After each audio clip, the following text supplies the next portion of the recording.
আসসালামু আলাইকুম রহমতুল্লাহি ওবরাকাতুহু আলহামদুলিল্লাহ ওসসালাতু ওয়াসসালামু আলা রসুলিল্লাহি ওবাদ। সুপ্রিয় দিনী ভাই বোনেরা, বর্তমান এই সময়ে হোমোসেক্সুয়ালিটি বা সমকামিতা নিয়ে মুসলিম অভিভাবকদের কনসার্ন বেড়েছে। তারা তাদের আপকামিং জেনারেশনের ব্যাপারে উদ্বিগ্ন হচ্ছে যে আমরা আসলে কোথায় চলে যাচ্ছি। আজকে আমরা খুব সংক্ষিপ্ত পরিসরে সমকামিতায় মুসলিম যুবকেরা কেন লিপ্ত হচ্ছে, বিশেষ করে আমাদের দেশীয় যুবকরা, তার কয়েকটি ফান্ডামেন্টাল কজেস, মৌলিক কিছু কারণ ইনশাআল্লাহ তাআলা আমি উল্লেখ করব। সর্বপ্রথম যে কারণটা আমি বলতে চাই এই অপকর্মের পেছনে, এই অপরাধের পেছনে, তা হচ্ছে যে ওয়েস্টার্ন কালচারের একটা বাজে ইম্প্যাক্ট আমাদের জীবনে রয়েছে।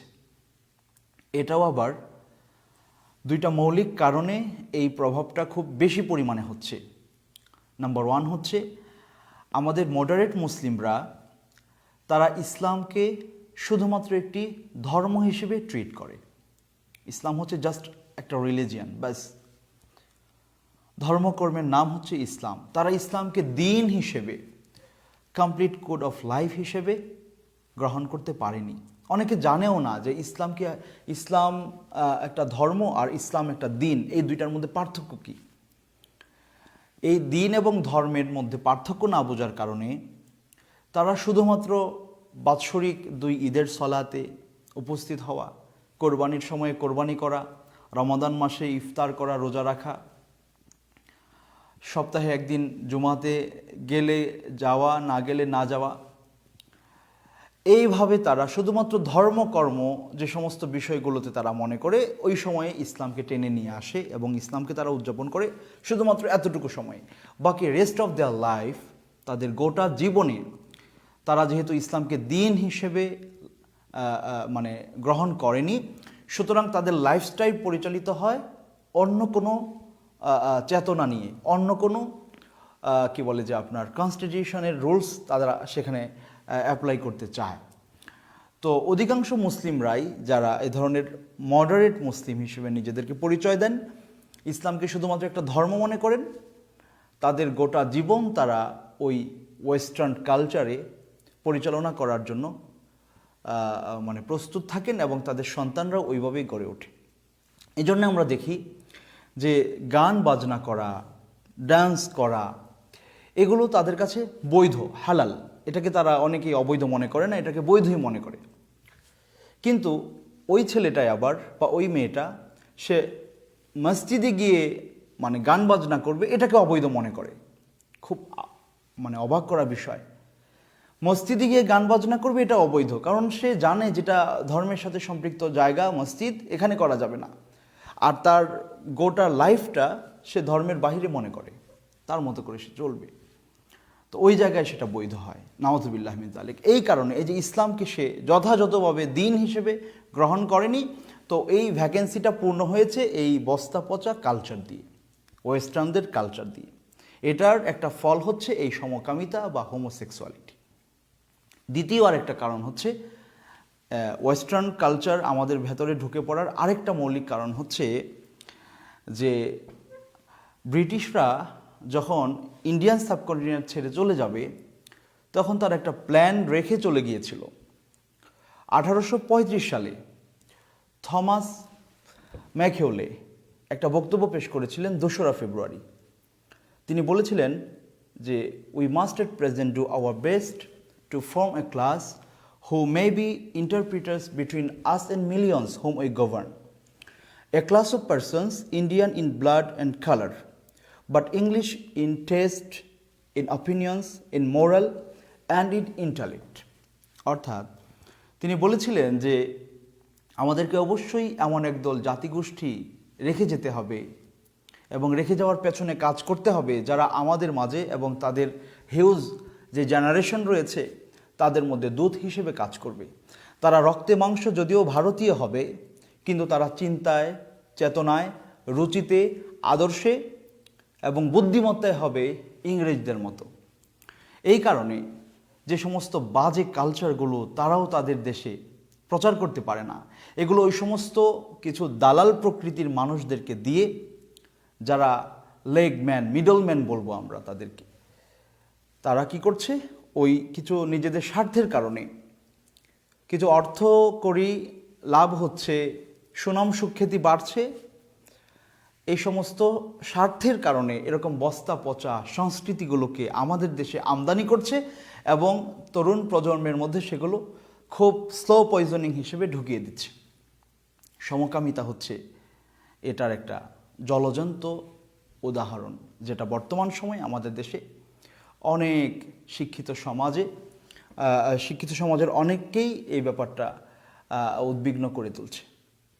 আল্লাহ আমাদেরকে হেফাজত করুন। পরবর্তী যে কারণ আমরা উল্লেখ করতে চাই এই হোমোসেক্সুয়ালিটির পেছনে, যেটা বর্তমান সময়ে মুসলিমদের মধ্যেও খুব বেশি পরিমাণে দেখা যাচ্ছে, অনেকে এটাকে প্যাট্রোনাইজ করছেন, প্রমোট করছেন, এটাকে অধিকার হিসেবে বাস্তবায়ন করার চিন্তায় মাঠে নেমেছেন।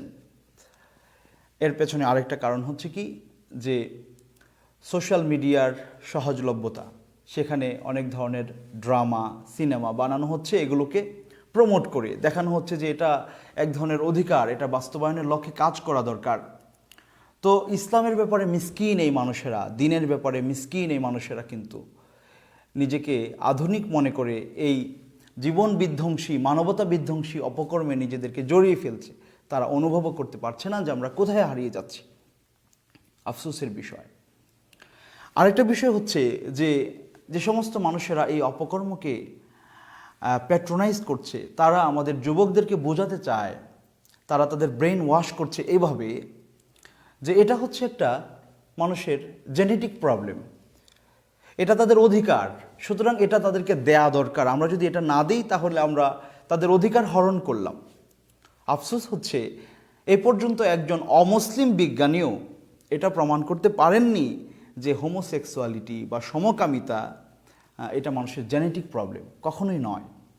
দেখবেন একটা ছেলে ছোটোবেলায় তো সে স্মোক করে না, সে স্মোকার হয় না, কিন্তু যখন সে স্মোক করা শুরু করে, একটা পর্যায়ে সে যখন চেইন স্মোকার হয়ে যায়, তখন সিগারেট ছাড়া তার একদিনও চলে না।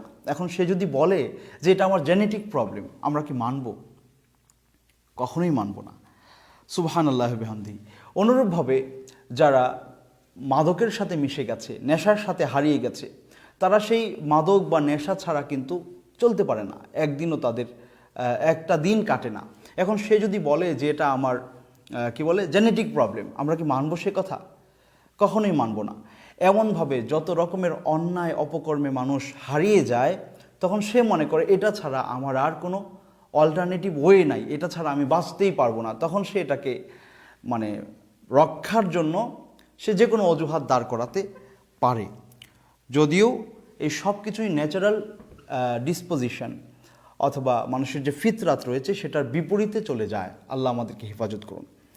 সুপ্রিয় দিনী ভাই বোনেরা, সর্বশেষ যেই কথাটা আমরা বলতে চাই, সেটা যে কারণটা আমরা উল্লেখ করতে চাই, সেটা হচ্ছে যে একজন মানুষ সে যখন তার অস্তিত্ব সম্পর্কে বেখেয়াল হয়, তার রুট সম্পর্কে, তার মৌলিক যেই জায়গা থেকে সে আসছে সেটার ব্যাপারে সে যখন অজ্ঞ থাকে, সে যখন কনশাস থাকে না, তখন এই যে একটা ভ্যাকেন্সি তৈরি হয়, এই খালি জায়গাটা, এটা কিন্তু মন্দ কিছু দিয়ে পরিপূর্ণ হয়ে যায়।